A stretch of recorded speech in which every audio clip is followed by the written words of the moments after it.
Merci tout le monde d'être là. Bonjour, bonjour à tous et à toutes. Avant de commencer, avant de me présenter ou de présenter qui que ce soit, j'aimerais juste commencer par reconnaître que la nation Gani-Guéhaga, comme gardienne des terres et des eaux sur lesquelles nous nous réunissons aujourd'hui. Tiohtià:ke est historiquement connu comme un lieu de rassemblement pour de nombreuses Premières Nations et aujourd'hui une population autochtone diversifiée ainsi que d'autres peuples y résident. Donc, c'est dans le respect des liens avec le passé, le présent et l'avenir que nous reconnaissons que nous avons énormément de travail à faire sur les relations avec les peuples autochtones et nous en sommes conscients et conscientes. Il nous semble important d'être honnête sur l'état de nos connaissances et nos pratiques décoloniales et on voudrait aussi que cette réflexion soit intégrée dans notre travail à ACSU. Donc, bienvenue officiellement à cette conversation authentique sur un sujet qui est très essentiel et très urgent, soit la santé des femmes en zone de conflit, perspectives décoloniales et enjeux pour les femmes vivant avec une maladie chronique. On est réunis aujourd'hui pour aborder des questions qui touchent au cœur même de la dignité humaine et de la justice sociale. Dans des contextes de guerre, de déplacements forcés, de catastrophes climatiques, les femmes sont souvent les plus vulnérables. Et pourtant, leurs voix, leurs expériences et leurs besoins spécifiques en matière de santé restent largement ignorés dans les réponses humanitaires globales. Cette invisibilité devient d'autant plus critique lorsqu'elles vivent avec des maladies chroniques comme le cancer du sein.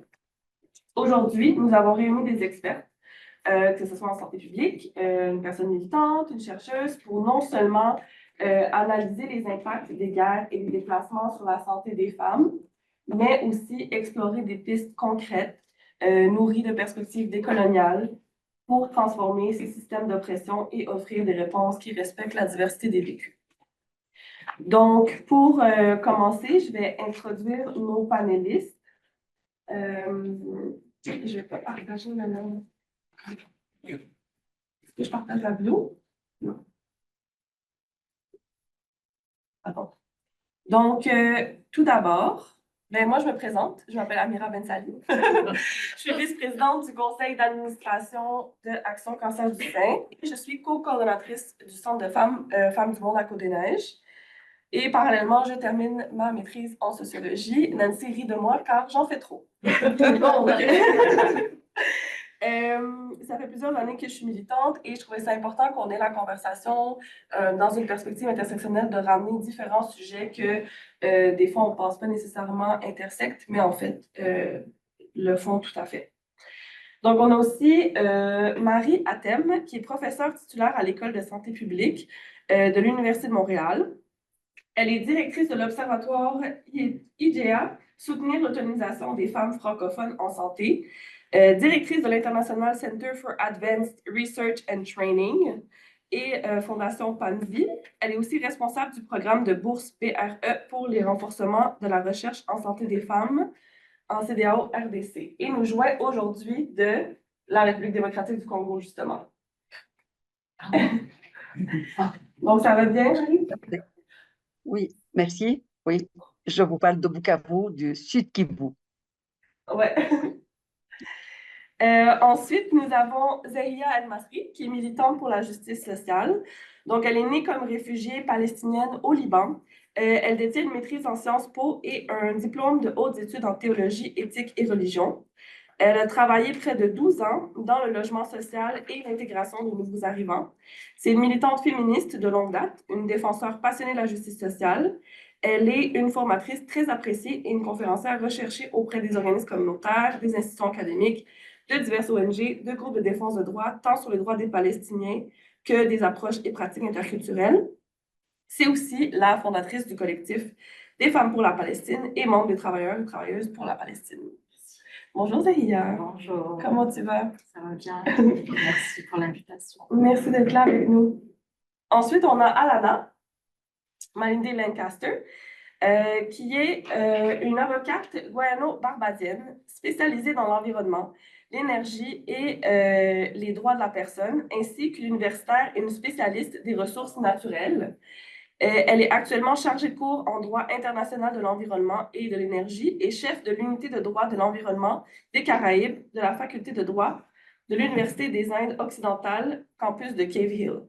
Alana est aussi chercheuse au sein de One Ocean Hub, qui est financé par le GCRF, et est directrice régionale du Global Network for Human Rights and the Environment pour la région des Caraïbes. Depuis 2014, elle est membre de la branche caribéenne de l'Association de droit international et siège actuellement au comité exécutif de la branche. Hi Alana, bonjour Alana. Ah, il y a un microphone, ça.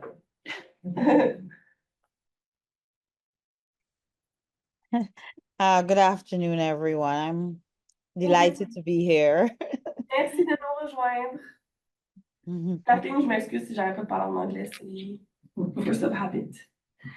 Donc, j'aimerais juste commencer par citer un article de Malini Ramgatan qui est appelé The Environment as Freedom, a Decolonial Reimagining.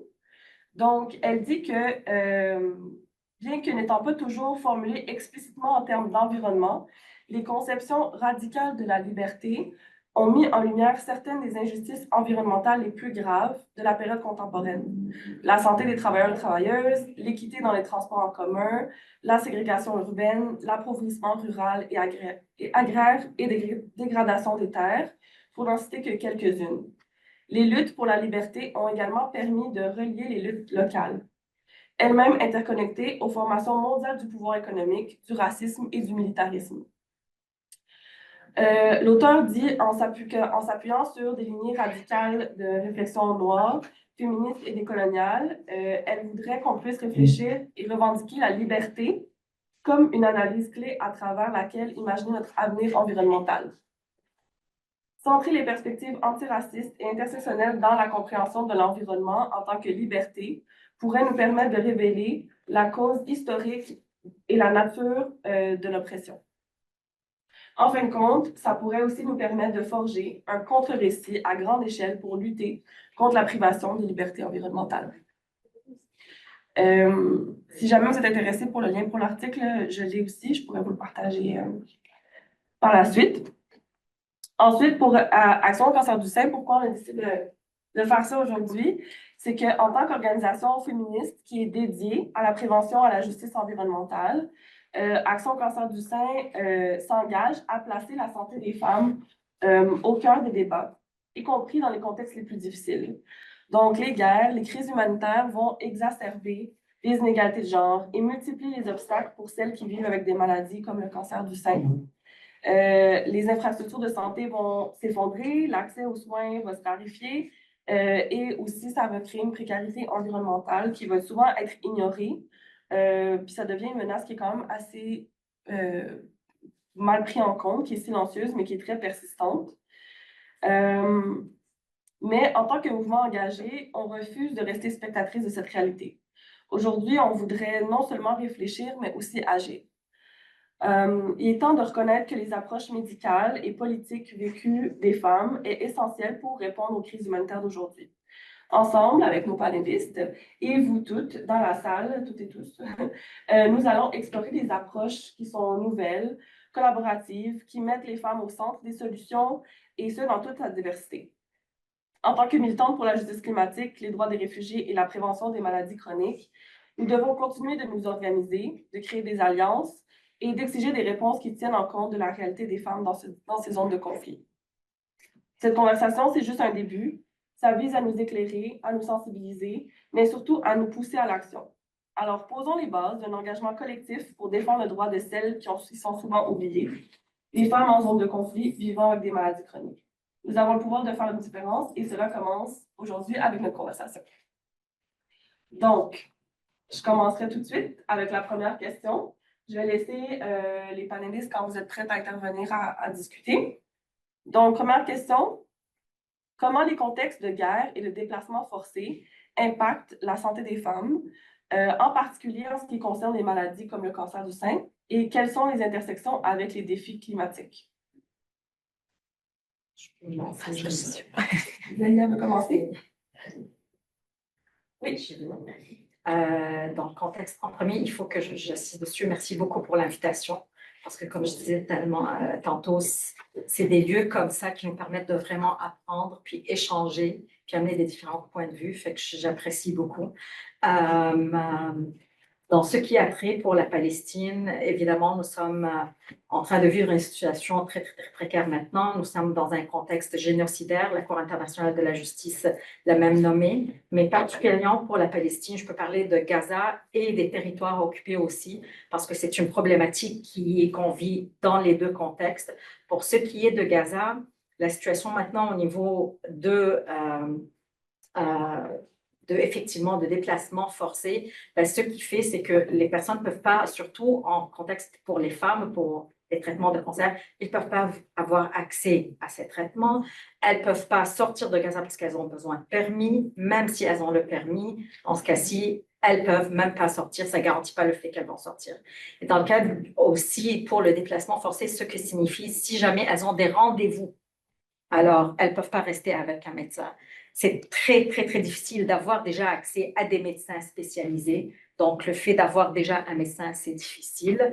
Et aussi le fait que c'est un déplacement forcé, donc toute la famille, toute l'entité, elle est déplacée. Elle se retrouve dans des tentes, dans des conditions sanitaires qui ne sont pas existantes. Elles n'ont plus accès à aucun régime, aucune forme de médicaments. Basically, elles n'ont pas accès à quoi que ce soit. Alors, la même chose s'applique dans les territoires palestiniens occupés parce que c'est un système de santé. Puis là, on voit des familles qui se déplacent, des villages entiers qui sont rasés. Alors, ils sont obligés de se déplacer ailleurs. Même chose, on perd tous nos repères, on perd accès aux médecins, on perd notre suivi avec les médecins s'il y en a. Donc, c'est vraiment une situation qui pose beaucoup, beaucoup de problématiques. Puis, ça a un impact fatal sur la santé des femmes. Puis là, c'est sûr qu'on va rentrer quand on parle de cancer de sein, l'accès à ce type de traitement. Mais pour le cas de la Palestine, on parle de l'appauvrissement ou de l'éradication d'un système de santé, mais de façon systématique à travers les politiques de santé qui sont imposées par Israël. Merci. Marie? Bonjour. Moi aussi, je voudrais vous remercier pour cette invitation, pour me donner la chance d'être avec vous toutes ce soir. Je vais essayer de partager avec vous mes quelques expériences.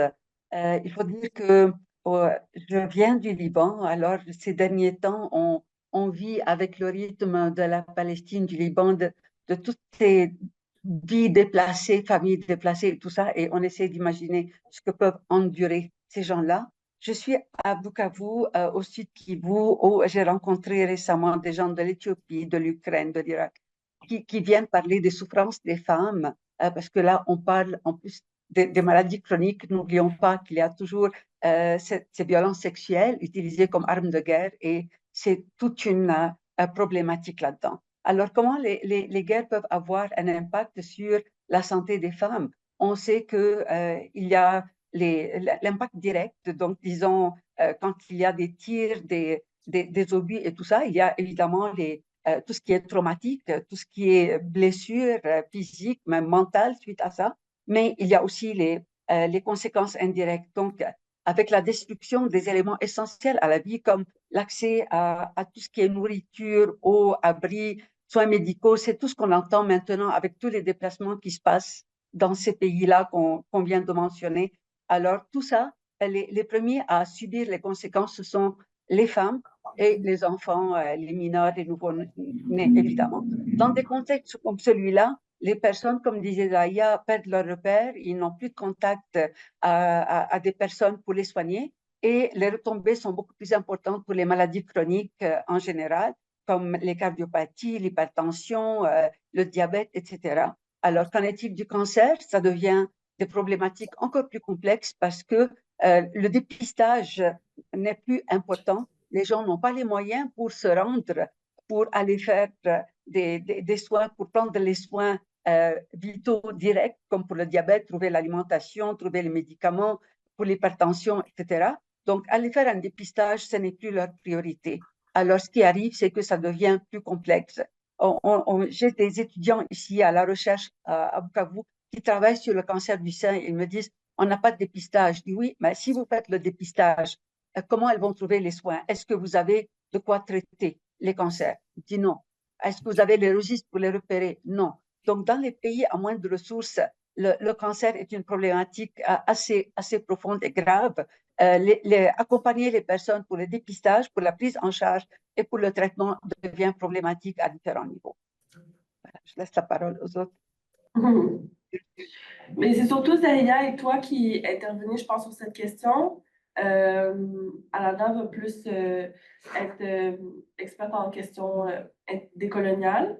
Donc, oui, je regarde les questions, mais en fait, je vais regarder plus tard.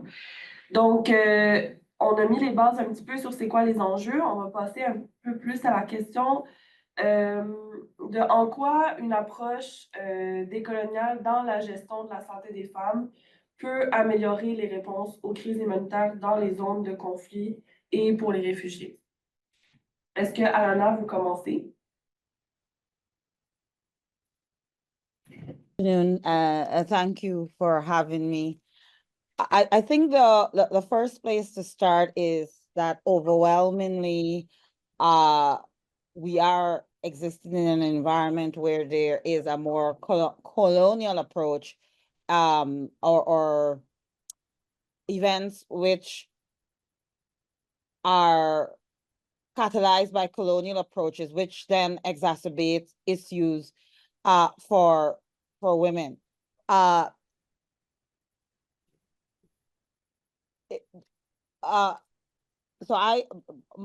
my perspective is from the climate, that of climate justice, and essentially this shares a lot of the challenges and atrocities which women would find themselves in conflict zones. So in many parts of the world, and usually these are parts of the world which are more vulnerable, primarily because of colonial events.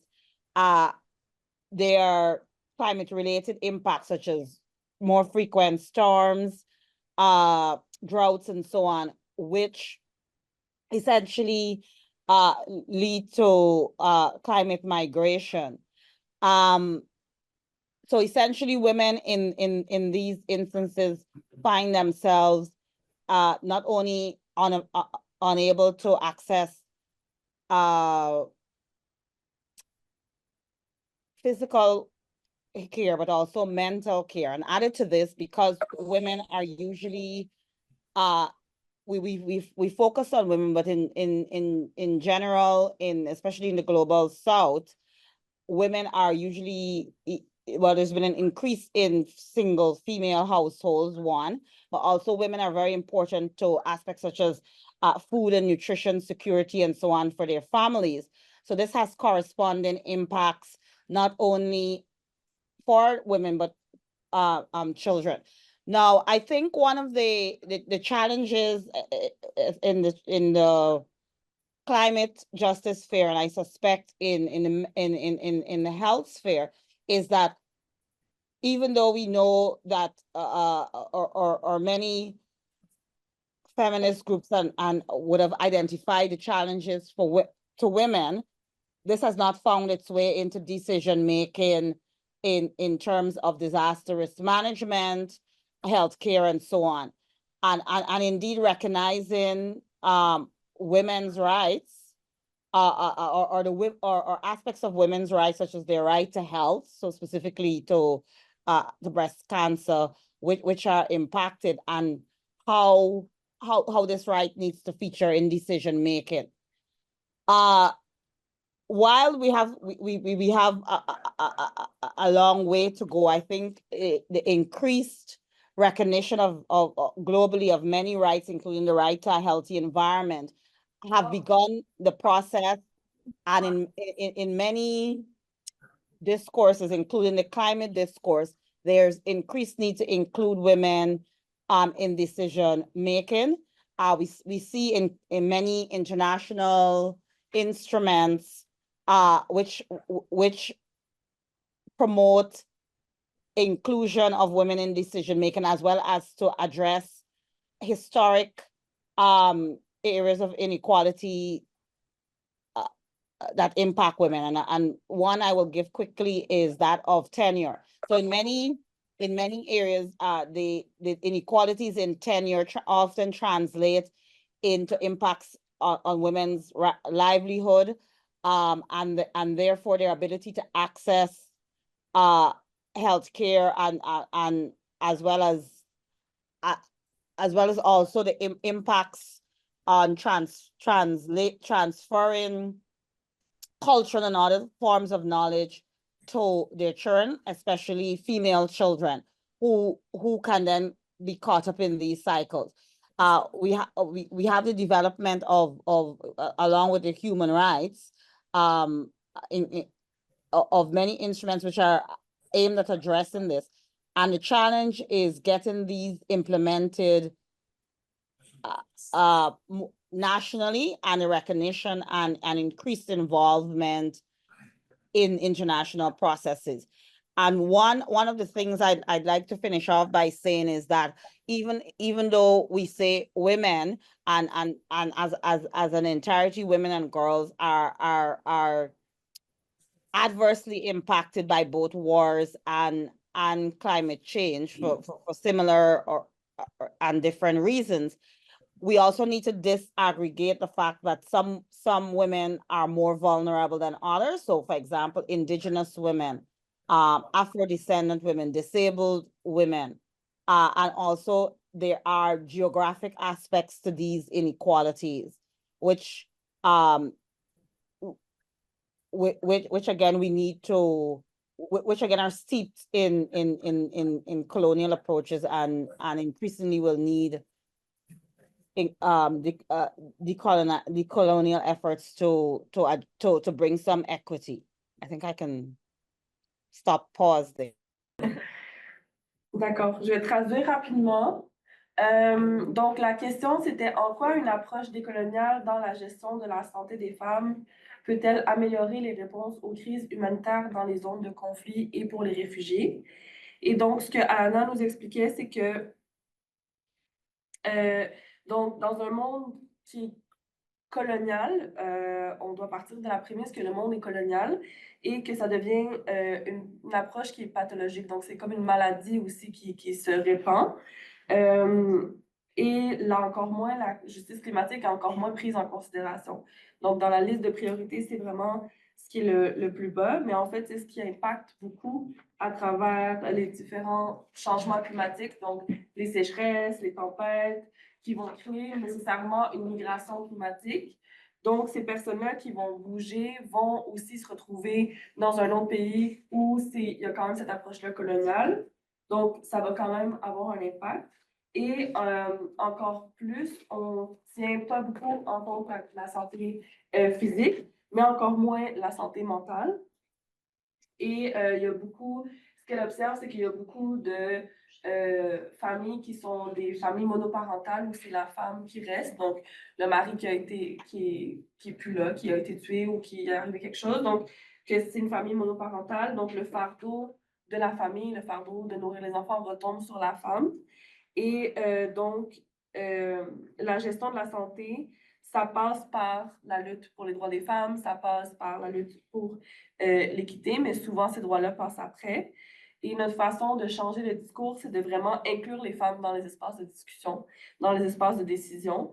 Donc, c'est des femmes qui arrivent plus tard, donc qui n'ont pas comme la permanence de certains hommes qui sont là depuis longtemps, donc n'ont pas la stabilité aussi d'être politique, de s'impliquer, de faire le travail aussi, de transférer les connaissances entre femmes surtout, donc de femme à femme.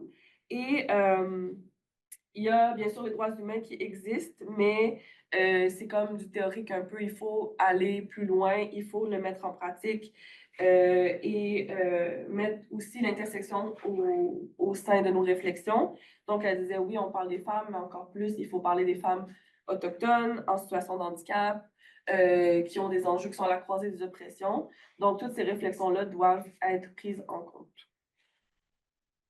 Zélia, est-ce que tu voulais rajouter quelque chose? Oui, absolument. L'approche décoloniale, d'ailleurs, elle est au cœur, effectivement, quand on parle de la Palestine, parce que il faut décortiquer, puis il faut toujours faire une mise en contexte, parce que la question se pose toujours. Par exemple, là, la question la plus récente, c'est oui, mais le 7. Oui, mais ça n'a pas commencé le 7. Il y a eu 1948, il y a eu tous les massacres qui ont suivi, il y a eu plein d'événements. On a toute une frise chronologique qu'on peut défiler. Fait que c'est très important de regarder tout cela dans un contexte décolonial et dire c'est quoi l'impact de tout cela, puis aussi mettre le point sur le fait qu'en Palestine, puis ça tombe super bien parce que il y a un nouveau terme, c'est on connaît que l'apartheid, il y a tous les organismes humanitaires qui ont reconnu qu'on vit l'apartheid en Palestine, mais aujourd'hui, il y a un nouveau terme, c'est l'apartheid médical. Alors, puis on parle de développement du système de santé en Palestine. Alors, c'est pour ça que je mentionnais tantôt les politiques publiques d'Israël, fait que ça s'inscrit dans tout cela, dans cette approche décoloniale, puis que ça fait des décennies qu'on en parle en Palestine, puis qu'on le reconnaît. C'est des groupes de femmes qui le disent, quand ça vient à propre leur santé, de les écarter, de le mettre de côté. Ah, vous ne connaissez pas de quoi vous parlez, ça, on le vit toutes comme des femmes, que ce soit ici ou en Palestine. Mais de deux aussi, c'est le système public qui leur disent. Puis la différence dans les traitements qu'une femme israélienne, comparativement à une femme palestinienne, reçoit et la reconnaissance de sa légitimité et sa crédibilité. Fait que tout ça s'inscrit dans cette approche qui a été d'ailleurs, ce terme a été évoqué, comme je disais tantôt, par Yazid Barrouch, c'est le médecin en arrière de ce terme, c'est vraiment développer le système de santé palestinien. Fait que, c'est ça, c'est l'approche décoloniale est au cœur de tout ça. Sinon, on va toujours se poser la question, oui, mais il n'y a pas de mais. Il y a un contexte, c'est la colonisation, et là, on est en train de vivre toutes les retombées de la colonisation. Merci. Marie, est-ce que tu avais quelque chose à ajouter? Oui, peut-être, c'est dire que le problème sous-jacent aux approches décoloniales pour la gestion de la santé des femmes réside, on dit que ça réside surtout dans la façon de mesurer les résultats de la gestion de cet état de santé dans les zones de conflit.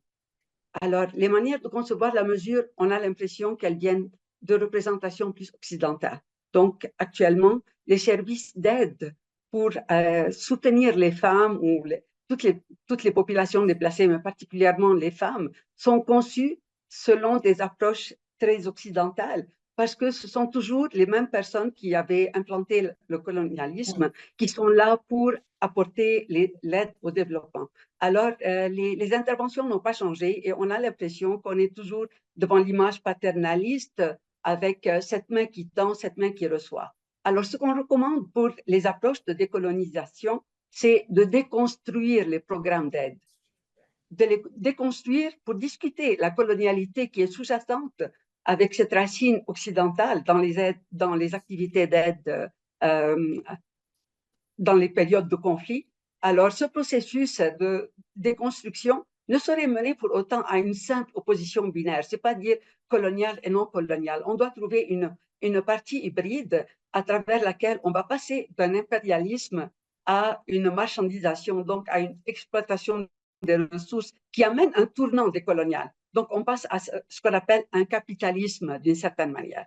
Cette déconstruction amène une déconstruction des savoirs. On ne peut plus utiliser les savoirs qui sont considérés universels selon les standards occidentaux. On doit arriver à cette vision qui émane des populations à moindres ressources, des populations en conflit qui sont dans le post-colonial. Donc, passer de cette approche universelle à une approche pluriverselle qu'on appelle.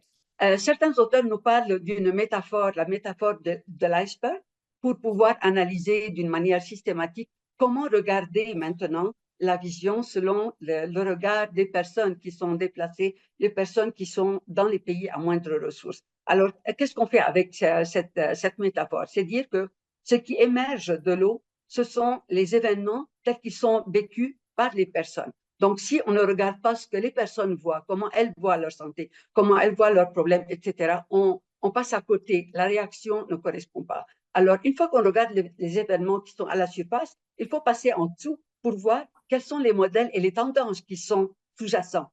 Alors, qu'est-ce qui est sous-jacent au comportement des personnes face à l'événement? en dessous des éléments viennent aussi un peu plus profondément les structures. Alors, qu'est-ce qui influence ce modèle de comportement pour que les personnes se comportent d'une manière et d'une autre face à un événement dans les conflits?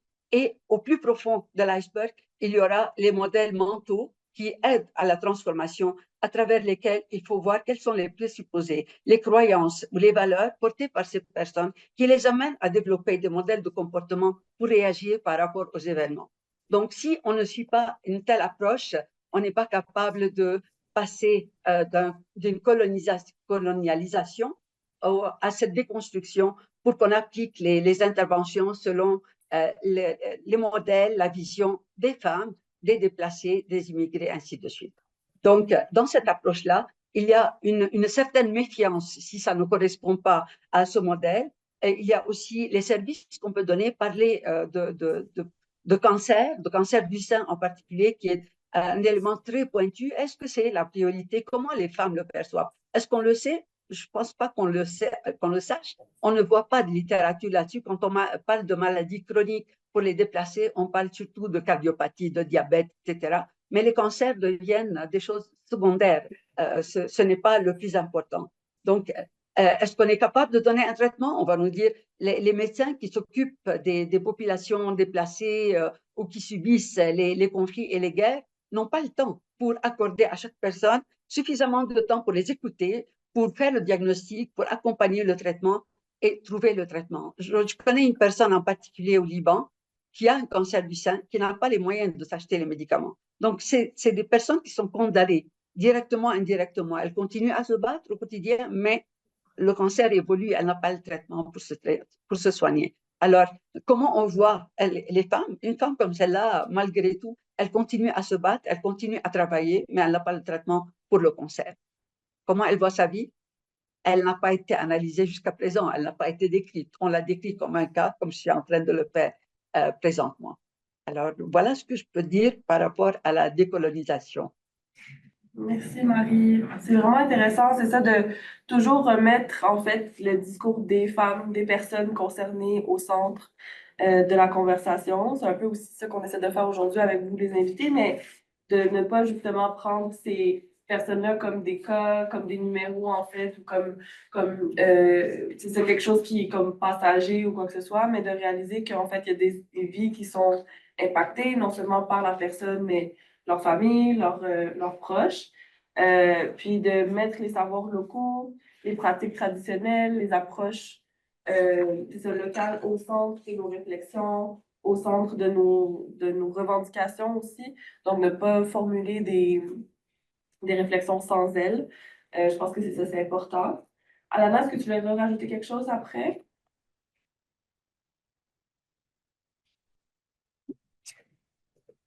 Il y a le délai de la traduction. I think I also want to add that one of the aspects that is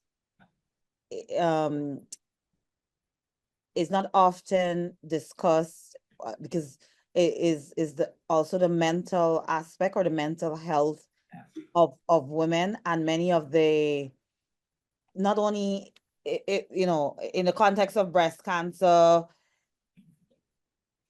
the support that one would usually have in non-conflict situations or non-transient situations most likely will not be there. But there also the mental health support that the circumstances of displacement and conflict and so exacerbate. And I think it often, I don't want to say disproportionately impacts women, but often because they are higher risk, this also is an element which needs to be also factored in, and is often, even in normal circumstances. And again, I'm speaking from my experience in like the Caribbean and so on. Mental health is something that I tell many people. It is one of the positives that came from COVID, that people speak about their mental health more, because it's not something at least in our part of the world, that we converse, but it's very much intertwined with a lot of these with a lot of these issues. And I think some of the reluctance to address it is also tied up in coloniality. So that needs to be deconstructed. Sorry, I need to remember. You need to translate. Sorry. No worries, I'm taking notes. Oh. Donc oui, ben, c'est ça, Lana voulait rajouter aussi la question du support en santé mentale. Donc, le support que tu as normalement quand tu n'es pas dans une zone de conflit, quand tu vis une maladie comme le cancer, où tu peux avoir un certain support autour de toi, là, il n'est pas présent parce que non seulement les gens il y a très peu il y a moins de gens autour de toi, mais en plus, tu es dans une situation où il y a d'autres enjeux de santé mentale qui sont là parce que les gens sont en déplacement, sont en fuite, en guerre et tout. Donc, l'enjeu de déplacement, de displacement rajoute une couche, en fait, aux enjeux de santé mentale. Et les femmes, même dans des circonstances régulières, on parlait moins de santé mentale. Elle dit là, maintenant, on en parle un peu plus avec la COVID et tout, mais c'est pas quand même une pratique qui est courante, surtout dans les pays du Sud. Donc là, ça rajoute aussi un élément supplémentaire pour les femmes qui vivent un cancer. Et c'est important de continuer à déconstruire, en fait, nos perspectives sur la santé mentale. Ça fait partie de nos réflexions décoloniales aussi que de ne pas prendre en considération la santé mentale dans nos pratiques. Amira, si je me permets de rajouter juste sur ce point, juste d'enchérir d'ailleurs. Puis peut-être, Marie, je me permets de vous appeler Marie, d'accord, avec votre prénom. Juste pour parler, quand on parle de santé mentale, ça demeure un sujet tabou. Alors, ce n'est pas un sujet qui est discuté ouvertement. Récemment, il y a une médecin qui est la responsable. D'ailleurs, juste pour vous le dire, je l'ai découvert pendant mes recherches, parce que même quand je me suis rendue en Palestine, on n'a jamais parlé de santé mentale. Et j'ai découvert qu'il y a un tout petit département de santé mentale au sein du ministère de la Santé à Ramallah, que j'ai jamais su que ça existait même, c'est jamais ressorti dans mes recherches. Bref, puis c'est une médecin, elle est magnifique, elle est éloquente, il y a eu un documentaire qui a été fait, puis elle parle de ce tabou de santé mentale, tout le trauma intergénérationnel que les enfants palestiniens ont vécu, qu'on n'en parle jamais en regardant l'humiliation de leurs parents, l'humiliation des pères aussi, le rôle des pères, le rôle des mères, puis elle met vraiment la lumière dessus. Fait que c'est quelque chose qui est ressorti aussi assez récemment quand on parle de Gaza. Fait que ça, c'est un sujet très, très important parce qu'à Gaza, comme je vous le disais, pour sortir, il faut un permis. La majorité des patients qui veulent sortir, ils ne sont pas accompagnés. Donc, imaginez que vous devrez sortir pour subir, je ne sais pas, obtenir un traitement de chimiothérapie ou de radiothérapie ou avoir une opération ou quoi que ce soit, mais on vous donne juste le permis à vous-même. Alors, vous êtes toute seule, vous vous retrouvez, puis on le fait avec des enfants, des mineurs, alors qu'ils sont atteints aussi de cancer et d'autres maladies aussi graves. Donc, tout cet aspect d'accompagnement et de santé mentale, il est complètement écarté parce qu'on est dans un contexte de priorité, gérer les priorités. Qu'est-ce qui est plus prioritaire maintenant? La santé mentale, ça prend toujours évidemment the back burner, comme on dit. Ouais. Puis on sait que ça a un impact sur la santé physique aussi. Absolument. Est-ce que je peux ajouter, renchérir là-dessus? Oui. Ben, pour renchérir, je vais vous parler de l'expérience du modèle dans lequel je suis actuellement. Donc, quand je suis à Bukavu, je suis directrice du centre de recherche de la Fondation Panzi, la fondation qui a été créée par le prix Nobel de la paix Denis Mukwege pour aider et soutenir les femmes victimes de violences durant la guerre comme armes de guerre. Donc, ils ont commencé depuis une quinzaine d'années. Et puis, on avait commencé par la chirurgie, le traitement physique de toutes les déchirures et problèmes que les femmes pouvaient avoir après des violences sexuelles. Mais une fois traitées, les femmes ne voulaient plus rentrer. Elles n'avaient pas nulle part où aller. Elles étaient stigmatisées, répudiées, maltraitées, anxieuses, le choc post-traumatique, les troubles post-traumatiques. Donc, ils ne savaient plus quoi faire pour les aider. Ils ont créé le pilier psychosocial. Et après, il fallait leur donner la possibilité de se prendre en main. On a créé un pilier socio-économique pour les aider à avoir un emploi et s'en sortir. Et par la suite, là, on parle de réparation et au niveau légal, donc le modèle dans lequel on baigne ici pour soutenir les femmes dans les milieux où elles sont déplacées maltraitées, victimes de violences ou autres, c'est les 4 piliers qu'on leur offre, le médical, le psychosocial, le socio-économique et le légal. Donc, voilà. C'est merveilleux ça. Merci, Marie. Donc, si on passe à la prochaine question, on en a parlé un petit peu, mais si on peut juste plus creuser sur les principaux défis structurels et systémiques auxquels les femmes réfugiées sont confrontées en matière de santé et comment les politiques internationales peuvent être repensées pour mieux répondre aux besoins. On se lance? Oui. Dans son texte, dans sa recherche sur apartheid médical, Yazid il disait la réponse facile, c'est on fait affaire avec l'apartheid, on déconstruit l'apartheid, on élimine l'apartheid. Puis là, ça y est, ça c'est la réponse facile. Mais or, on sait que c'est pas du tout facile.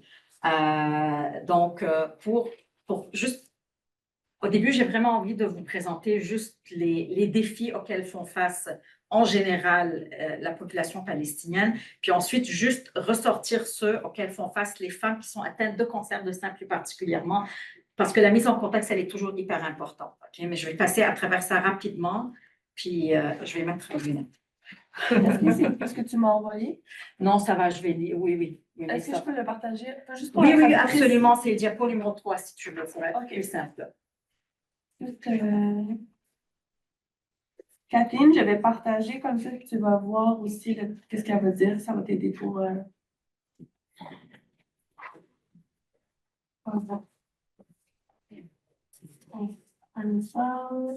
Peut-être me lever la main, c'est correct?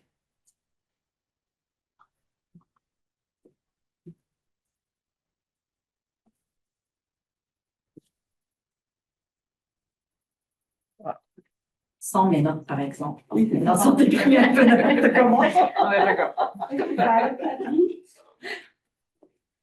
Ça, d'ailleurs, c'est un diapo magnifique parce que c'est le rapport de Francesca Albanese, qui est rapporteur spécial des Nations Unies pour les territoires occupés, qui d'ailleurs, pour tout au long de ce poste, le ou la rapporteuse n'ont jamais eu le droit de rentrer en Palestine.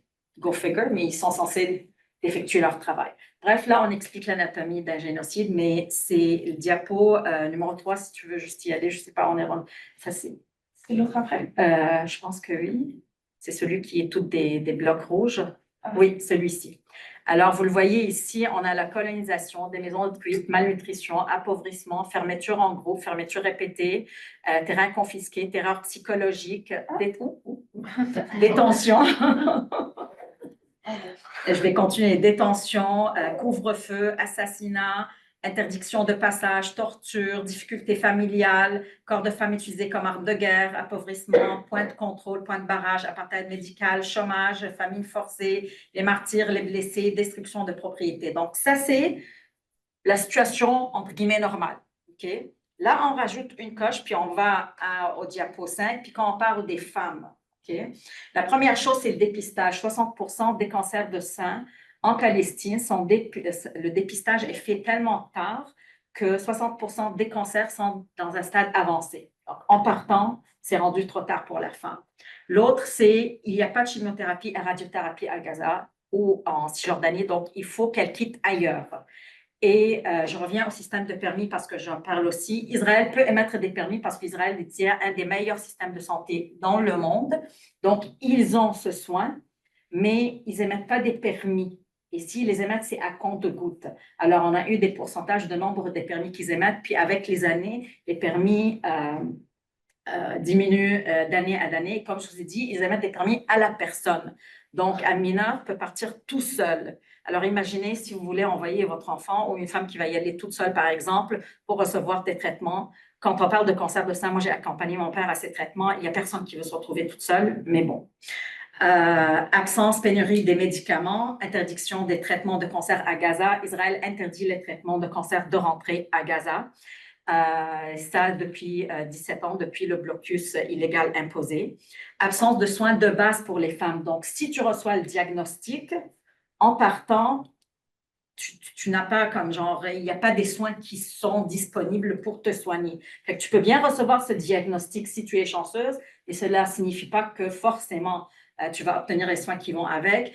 Hôpitaux et médecins ciblés, on l'a vu, les hôpitaux et les médecins ont toujours été des cibles, même les hôpitaux qui ont été désignés comme des espaces safe spaces par les Nations Unies, que sous la loi internationale, ils ne sont pas censés être ciblés et ils ont été ciblés. Il y a plus que 500 médecins qui ont été tués. Il y a plus que 150 médecins qui ont été emprisonnés et je parle juste de cette dernière année, d'accord? Alors, en partant, évidemment, il n'y a pas 10 millions de médecins à Gaza. À Gaza, c'est 2 millions de personnes. C'est pas toute la population qui sont des médecins. Fait qu'on est en train de réduire, d'attaquer des attaques ciblées sur le personnel médical.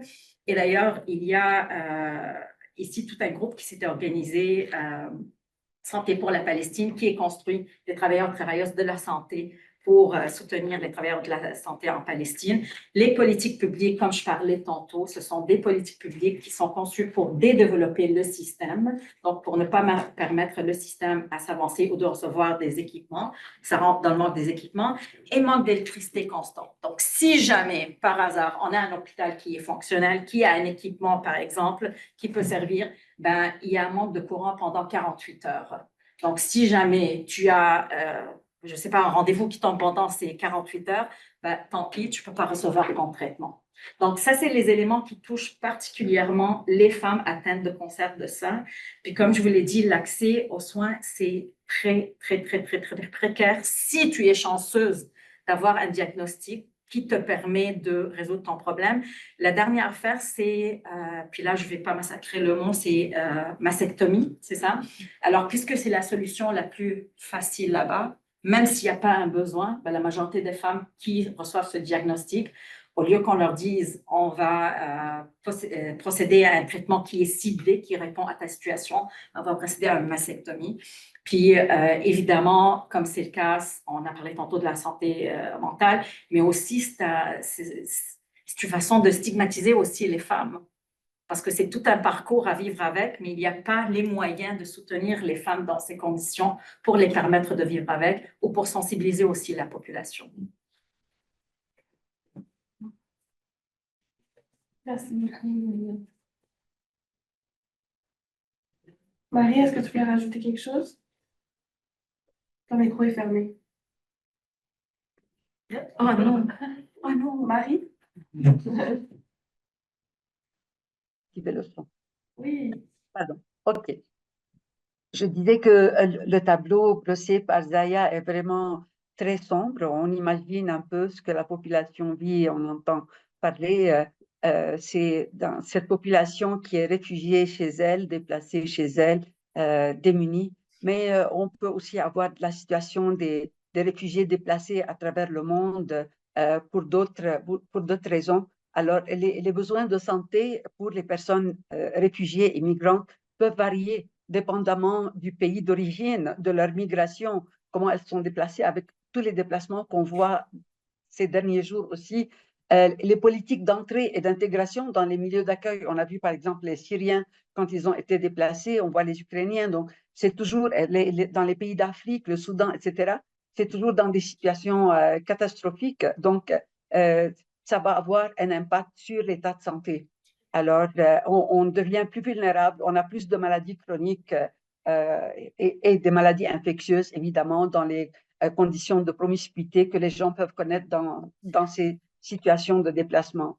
Les personnes qui se déplacent sont souvent des personnes, les réfugiés et les déplacés viennent d'un pays en guerre, surtout, où il y a des conflits, ou bien il y a des catastrophes naturelles, il y a une dégradation de l'environnement, la crise économique peut suivre. Ils ont de longs déplacements, de longs voyages et périples au cours desquels ils peuvent avoir beaucoup de difficultés. Ils n'ont pas accès à la nourriture, à l'eau, à l'assainissement, à beaucoup de déficiences qui peuvent toucher la dignité de la personne, pas simplement sur la santé physique, santé mentale, mais l'intégrité de la personne en tant que telle. Alors, ils peuvent avoir différents types de maladies, d'accidents, d'hypothermie, de brûlures, de grossesses non désirées, de complications liées à l'accouchement. Là, tout peut s'arrêter, mais l'accouchement, une femme enceinte, on ne peut pas arrêter ça. On a connu ça au Liban, là, il n'y avait que ça, et il n'y avait pas d'hôpitaux, il n'y avait pas de soins, mais on devait être là.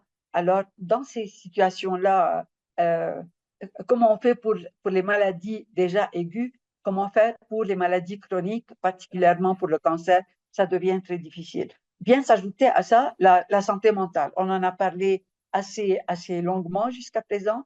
Et cette santé mentale peut se manifester par de l'anxiété, par de la tristesse, du désespoir, les troubles de sommeil, lassitude, irritabilité. Il y a beaucoup de manifestations, mais où est le support, où est le soutien? Ça devient une maladie chronique en soi, la santé mentale, pour pouvoir s'en sortir avec les troubles post-traumatiques.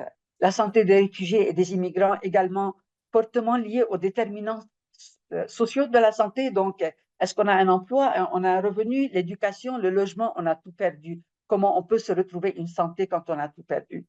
Alors, dans ça, on va développer des maladies non transmissibles, mal maîtrisées, comme le cancer en tant que tel. Si on regarde d'autres aspects qui intéressent la femme, donc les soins de maternité, c'est le premier contact en général pour les déplacés. C'est un besoin qu'on ne peut pas remettre à plus tard. Alors, les maladies chroniques non transmissibles se rajoutent et rassemblent les maladies cardiaques, l'hypertension, le diabète, l'asthme, le cancer, etc. Alors, ces maladies ont des facteurs de risque en commun. La sédentarité, les gens déplacés sont mis dans des zones, dans des situations très difficiles. Ils n'ont pas d'espace pour se déplacer, ils n'ont pas accès à une bonne alimentation, une mauvaise alimentation, des consommations de mauvaise nature de consommation également. Donc, prévenir les complications, c'est possible à travers une prise en charge adéquate, à temps et continue. Or, pour les maladies chroniques, on a besoin de la continuité des soins. Il faut que ce soit la même personne qui ait le dossier, qui ait le bilan pour pouvoir suivre l'évolution, adapter, ajuster le traitement, comme Zahia l'a mentionné pour les personnes. Donc, on va aux traitements radicaux. Alors, quand c'est des maladies plus chroniques avec une répercussion médicale, on ne peut rien couper. Donc, on vit avec les complications et on vit avec... on est condamné. Et avoir une maladie chronique, être déplacé, réfugié, c'est d'une certaine manière être condamné. Pour les femmes avec des enfants, avec la famille où elle doit s'occuper de tout le monde, assurer l'alimentation, difficile à avoir, cuisiner quelque chose de difficile à avoir, ça ajoute aussi au stress et au vécu des femmes. Alors, s'occuper de leur santé physique, on n'a pas les moyens pour le faire, on ne peut pas se déplacer, on ne peut pas payer la consultation, on ne peut pas payer le taxi, le déplacement pour aller se faire soigner. La santé devient quelque chose de très secondaire. Alors, voilà, qu'est-ce qu'on peut rajouter à ça? Oui, donc oui, tout à fait. Pour résumer tout ça, donc c'est ça, il y a autant des obstacles dans le pays d'origine, dans le fond, s'il y a des conflits, s'il y a des enjeux, mais en plus aussi en arrivant au Canada. Si je peux apporter aussi mon expérience comme intervenante en centre de femmes, on a vu beaucoup de cas aussi de femmes demandeuses d'asile qui sont un peu dans des entre-deux, que ce soit au niveau médical, au niveau judiciaire, au niveau des statuts, donc sont très peu prises en considération. On avait une femme, par exemple, qui avait un cancer et qui était sans abri et qui ne recevrait pas d'aide du gouvernement parce qu'elle a fait la demande d'asile à l'intérieur du pays. Donc, il y a une différence aussi entre celles qui font la demande aux frontières, celles qui font la demande à l'interne. Il y a une différence de traitement, une différence de soutien aussi, donc ça devient de plus en plus complexe. Donc, il faut être capable de demander des politiques qui sont flexibles, qui sont inclusives, qui s'adaptent aux réalités qui sont différentes tout dépendant d'où la personne vient, ce que la personne a vécu. Donc, je trouve ça vraiment important, puis merci pour vos interventions. Je passerai à la dernière question, si ça vous va. Est-ce que vous pouvez nous parler de projets, de revendications ou d'initiatives qui ont réussi à intégrer ces perspectives féministes ou décoloniales dans des réponses sanitaires pour les femmes en zone de conflit ou déplacées par le climat? Puis, quel enseignement on peut en tirer pour améliorer les pratiques futures et pour alimenter nos propres pratiques de soutien? Je ne sais pas si Alana veut commencer.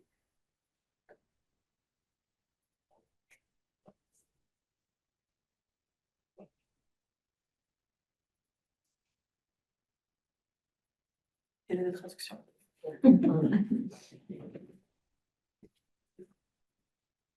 Elle n'a pas entendu l'invitation. Ouais. Est-ce que, Alana, tu veux commencer pour la question 4? Yeah, I think one of I don't have any specific projects in mind, but what among much of the work that I do is to try to increase or because one of the things, I mean, an additional layer to all of this is that, at least certainly in the context of climate change or climate displacement, and I can't imagine it's different in respect to wars, is that, we have a international or regional framework which is supposed to be responsive, at least on a broad level, but for a number of geopolitical and economic reasons, persons who are refugees often find themselves, I guess for want of a better word, shunned or marginalized in society. So that of itself creates an added layer of complexity. I think in many countries, migrants or forced migrants are often viewed as an issue or a way of destabilizing the country and so on. And certainly this has, at least, in the Caribbean region, this has led to other challenges, including not only for women, but also children in what we would call transnational organized crime. So they become, because they're in the margins of society, it's difficult to get housing, as I think Marie mentioned, things like basic immigration and so on. They become susceptible to trafficking processes and so on, and which further exacerbates health and basic integrity and human rights issues. So what two areas that I've been working in is in relation to climate justice, in trying to create more equity in situations based on human rights considerations, and this includes looking at or increasing the rights of women and girls in decision making and in considerations that decision makers make, but also in other areas which really and truly, not only women, but they're also more exposed. So this includes transnational organized crimes. And I think someone mentioned before, we have to see it holistically, and indeed, it is a holistic challenge, because it's almost like a set of dominoes. You move from one challenge, triggers another challenge, which while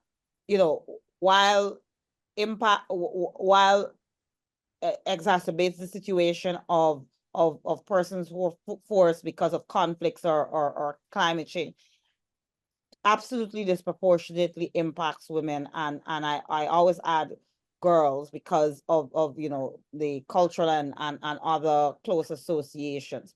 So these are the areas I'm working in, with the hope that, and I think one of the key aspects is increasing women's role in decision making. Actually, just today I was reading a post from the UN Secretary General, who lamented that even within the context of the current Summit of the Future and 79 General Assembly, the proportion of women present within these meetings is less than even 40%, and despite the fact we know the importance of and the important contributions that women can make in many of these decision making areas, there still remains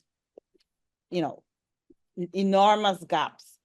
And to me, that this is an area which it can address part of, or is part of the, I don't want to say solution, but can lead to the construction of some of these inequities we face that ultimately impact women's health and on other rights issues. Merci, Alana. Donc, elle n'a pas d'exemple particulier de projet ou de revendication, mais plutôt, elle, son travail, c'est par rapport au changement climatique et au déplacement. Et malgré qu'il y a un système, normalement, en fait, des règles qui sont mises en place au niveau national ou international, ben, les réfugiés vont quand même souvent se retrouver exclus de ces considérations-là. Puis la migration forcée est vue comme un problème, alors qu'ils ont été forcés à migrer à cause d'enjeux qui sont plus grands, qui sont systémiques.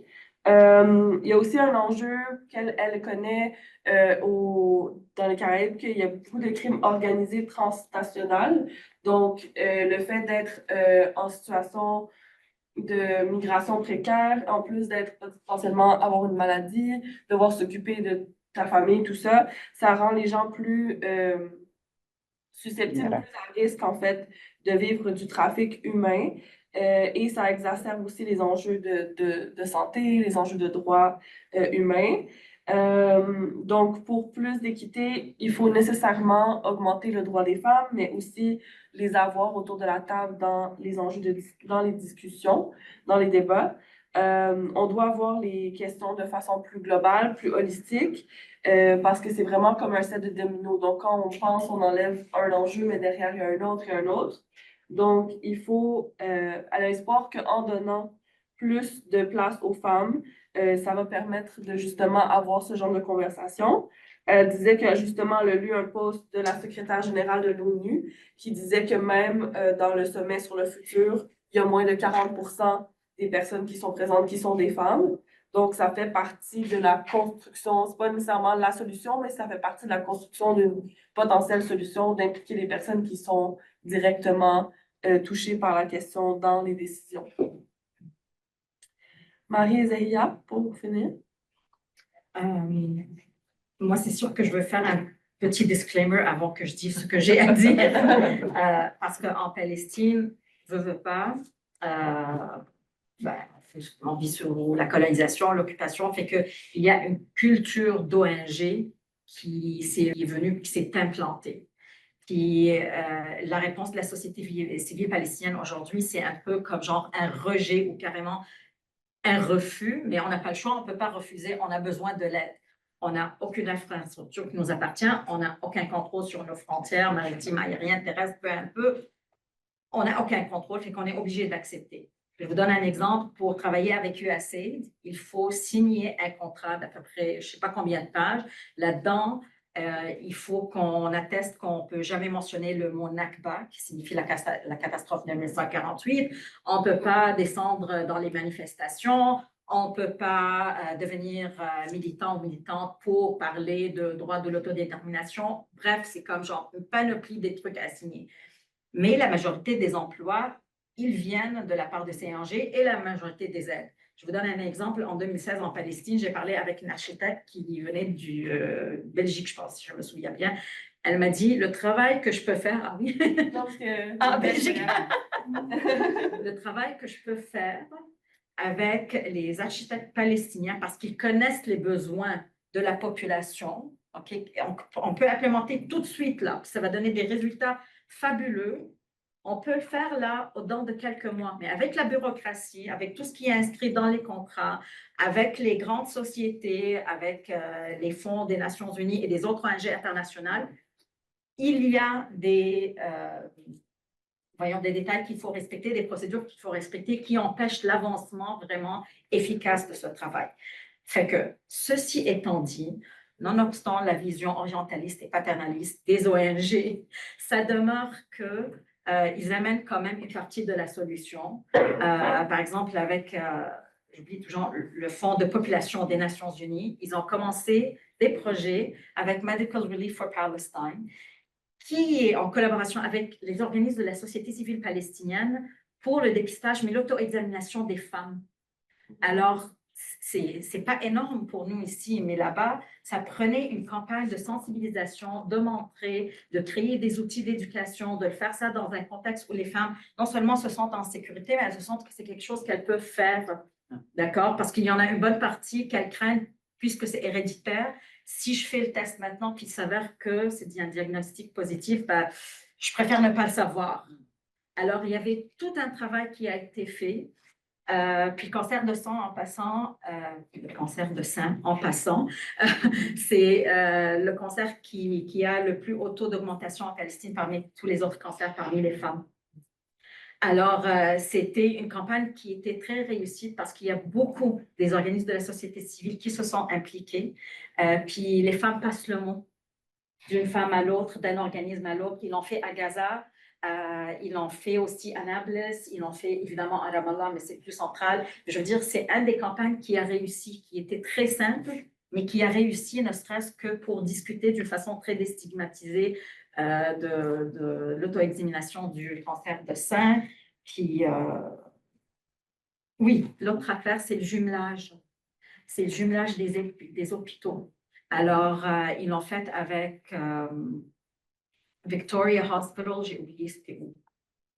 Je vais me souvenir de quel pays. Ils ont jumelé des hôpitaux avec des associations comme Medical Relief for Palestine et d'autres organisations. Ça aussi, ça donnait des résultats où il y a eu, on a parlé de sujets, on a fait beaucoup de sensibilisation, puis on a pu aussi envoyer des patients. Alors, ceci a facilité l'obtention des permis. Ça ne va pas être juste la seule personne puisque c'est des hôpitaux à l'externe. Alors, l'émission des visas des pays. Donc, ceci a facilité aussi la possibilité que les gens puissent obtenir des traitements à l'extérieur de la Palestine même. Merci beaucoup, Zahida. Marie, est-ce que tu avais autre chose? Peut-être de petites choses.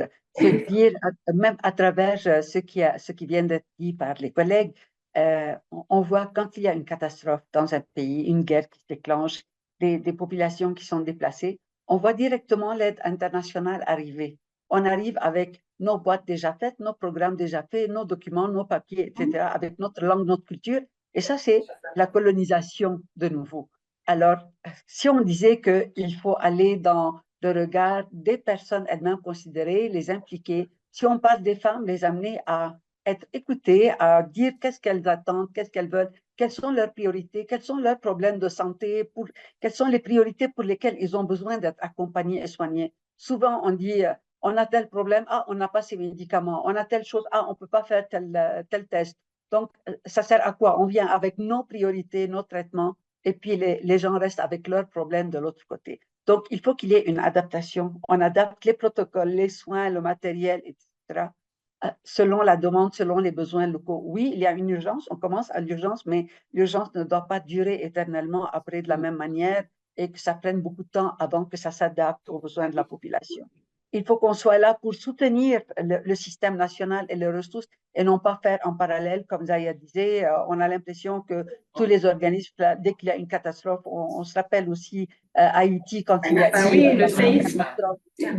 C'est ça. Donc, c'est souvent dans ce sens-là, venir soutenir le personnel et non pas faire un système en parallèle. Assurer la continuité des services pour la santé maternelle, surtout la santé néonatale et tout ce qui est santé mentale, parce que souvent, ces aspects-là ne sont pas assurés directement. Soutenir les accès pour les soins de santé primaire, l'orientation vers des soins secondaires, soins tertiaires. Souvent, on leur dit, on ne l'a pas, ou bien on a un bloc opératoire, il va arriver, quand il va arriver, on va faire la chirurgie, mais il faut faire attendre, on a des centaines de milliers et on a l'impression que les gens sont gardés dans un parking là, à attendre en miettes et à recevoir les dons.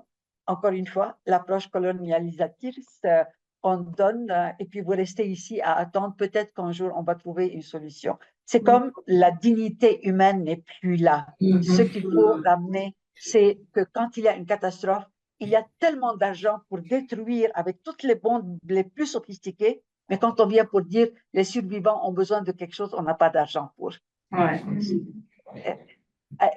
Voilà. les gens, les pays qui ont les moyens, comment on peut, avec notre conscience, vivre avec ça et dire, je ne peux pas répondre à ces besoins-là, mais mon pays peut être dans la guerre parce qu'il faut faire la guerre.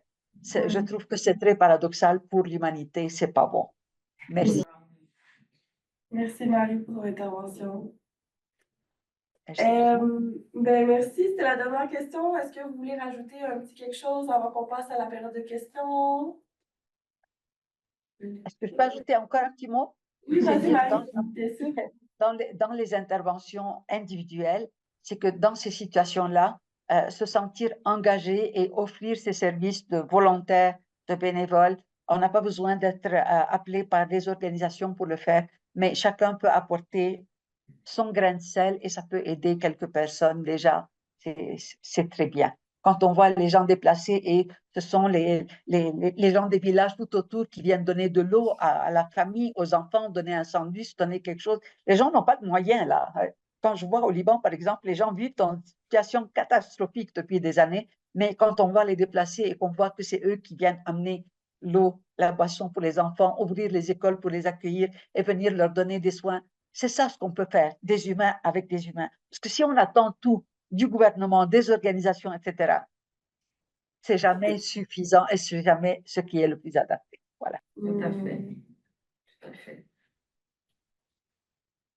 Merci beaucoup. Je comprends que c'est ça la dernière réflexion, c'est un peu autour de créer peut-être un rapport de pouvoir avec les institutions gouvernementales, essayer de trouver une façon de détourner la bureaucratie ou de critiquer cette bureaucratie, de pas ne simplement s'y plier, mais trouver des alternatives militantes, des alternatives qui sont propres à nous, qui sont pour, avec nous. Et donc, c'est ça, de réfléchir à tout ça. Merci beaucoup pour vos réflexions, Zahia, Marie et Alana. Je passerai peut-être à au période de questions et échanges, un petit 15 minutes. Je pense qu'il y avait des questions dans le sondage, dans le Q&A. Peut-être une qui vient pour Marie. Qui voulait savoir s'il y a des données au niveau des crimes de guerre sexuels qui ont été rendus publics. Mais il y a évidemment, chaque pays a sorti des données. Je ne les ai pas parce que je ne suis pas à ce niveau-là dans mes interventions, mais je sais qu'il y a des rapports qui circulent. Pour chaque situation, chaque pays, il y a l'ONU fait ses rapports, il y a plusieurs organisations internationales qui font leurs rapports et les pays font leurs rapports. Sûrement, il y a des données. Tout récemment, juste pour vous dire, parce que c'est vraiment récent, ça n'a pas été fait avant, le cas des prisonnières palestiniennes dans les prisons israéliennes, il y a des données qui sont sorties tout récemment. Les différentes formes de torture, l'usage de corps de la femme comme arme de guerre, les viols et ainsi de suite. Il y a des données qui viennent de sortir effectivement sur les cas des prisonnières palestiniennes. Puis comme Marie effectivement l'a mentionné, il y a toujours des données pour le restant de la population. Mais en ce qui a trait à la Palestine, c'est très peu. C'est très, très, très peu, malheureusement, oui. Est-ce qu'il y avait d'autres questions, d'autres réflexions, commentaires?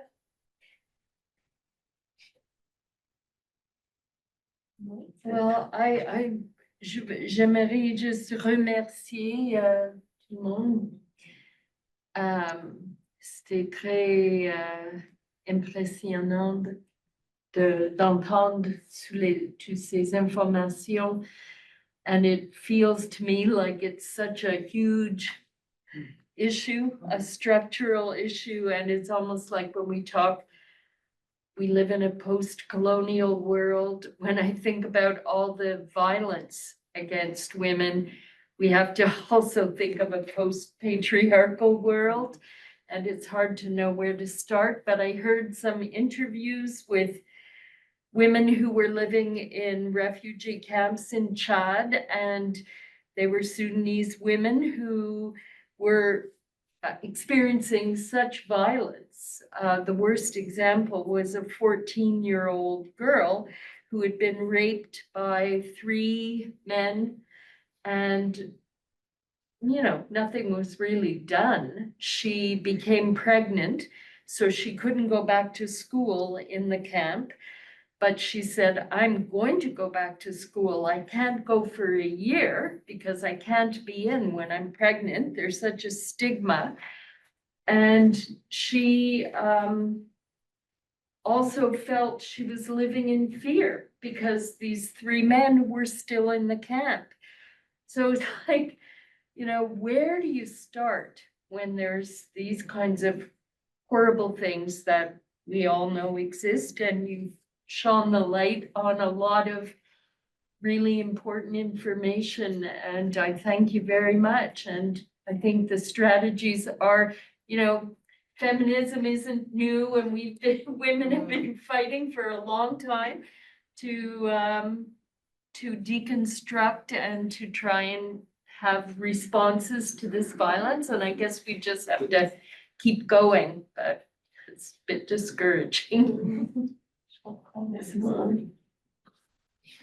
Autre question, commentaire? Ouais, moi, en termes de commentaires, c'est vraiment trouver comment faire porter la voix de toutes ces horreurs-là pour que ça arrive là où ça doit arriver, que des décisions et que des stratégies soient mises en place pour vraiment éradiquer ou contrecarrer tous ces genres de difficultés, parce que c'est pas nouveau, ça ne date pas aujourd'hui, ça ne date pas d'aujourd'hui et ça continue, mais il faut quelque part, là, c'est vrai qu'on en parle ici, mais comment faire en sorte que tout ce qu'on dit ici soit porté au plus haut niveau et que les gens puissent vraiment être sensibilisés à la cause et vraiment prendre des décisions pour contrecarrer tout ce système-là.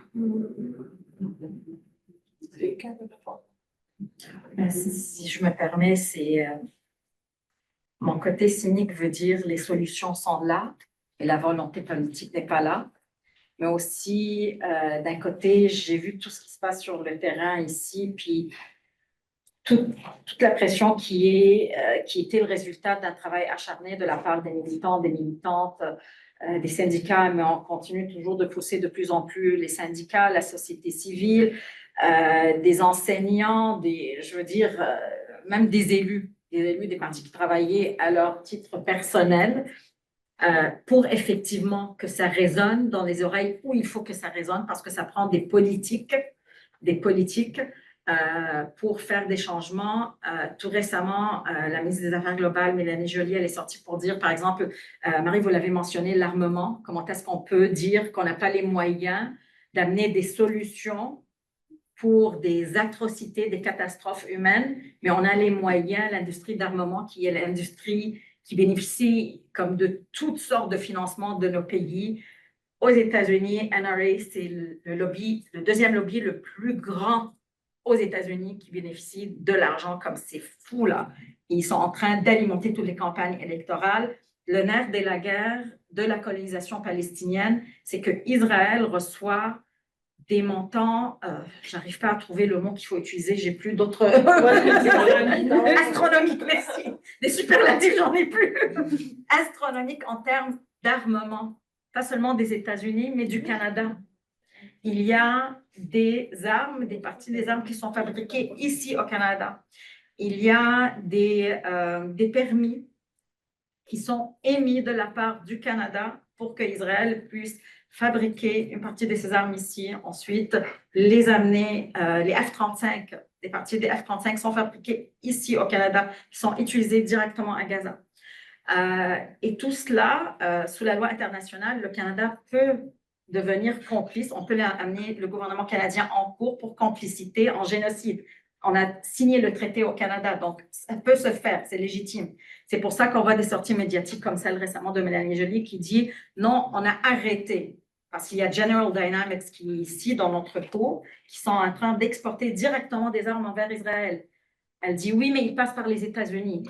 Oui, mais moi, ça me fait quoi leur trajet?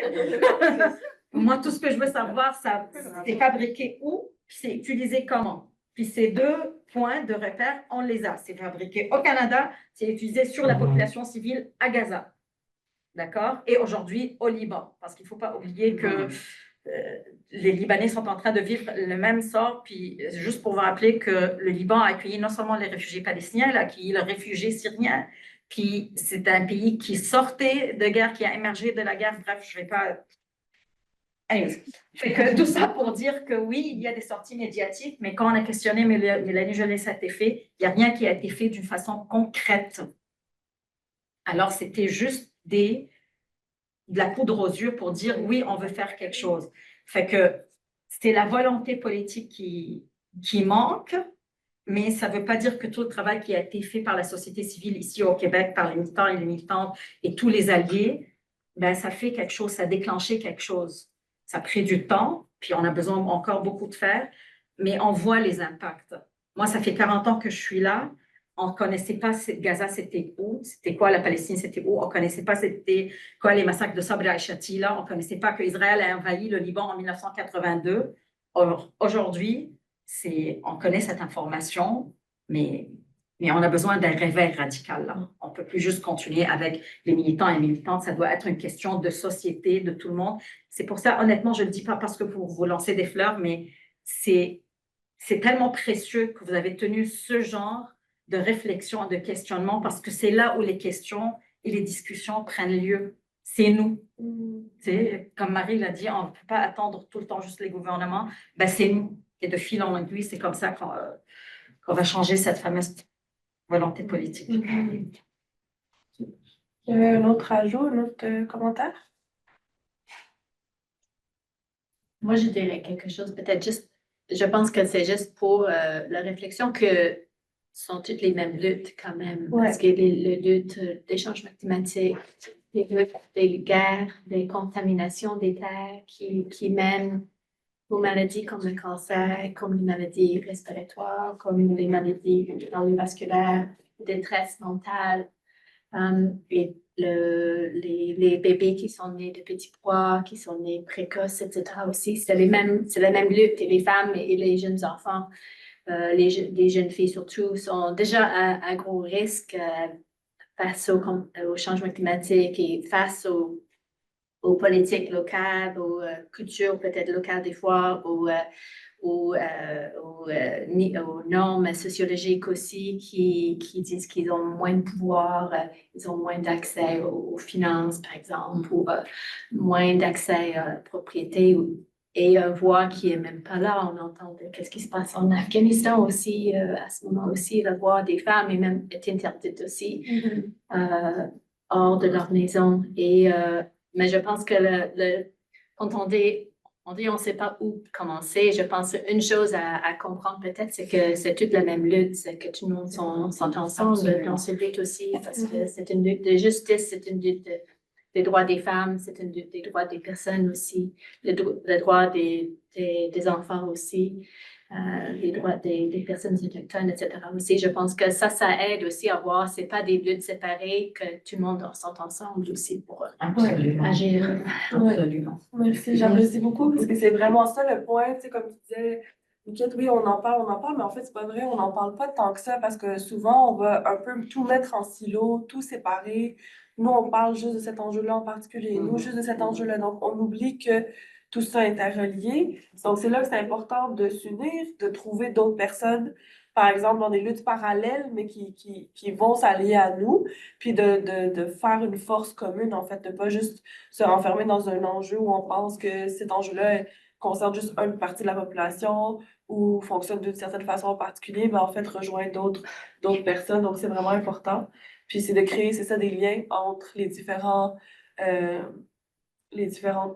disciplines, luttes et perspectives qu'on va réussir à avoir quelque chose. Puis, je pense qu'à un moment donné, il faut juste commencer quelque part, commencer à travailler le travail, puis on va se rejoindre peut-être au milieu. Tu sais.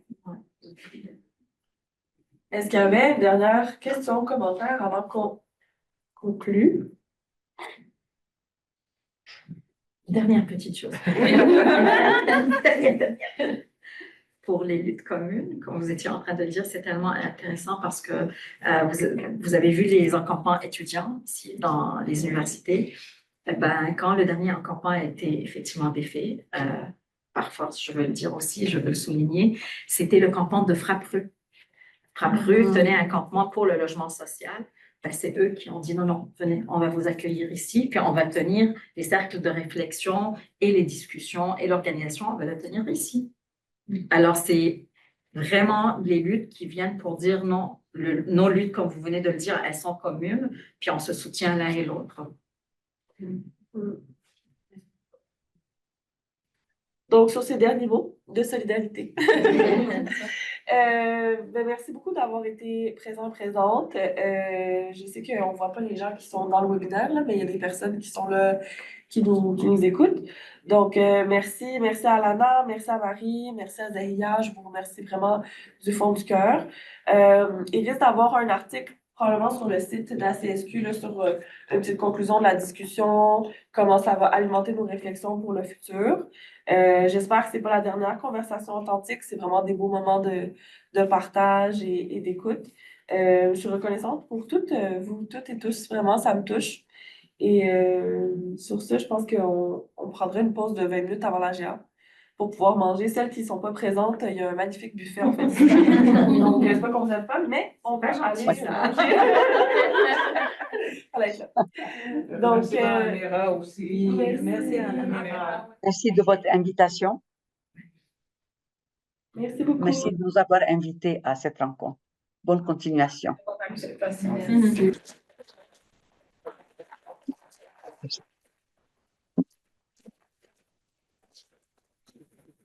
Alana a écrit merci de m'avoir invité. J'ai vraiment apprécié la conversation et solidarité. Fait qu'il fallait que je la marque. Merci beaucoup. À tantôt. Pour ces Thank you. Take care.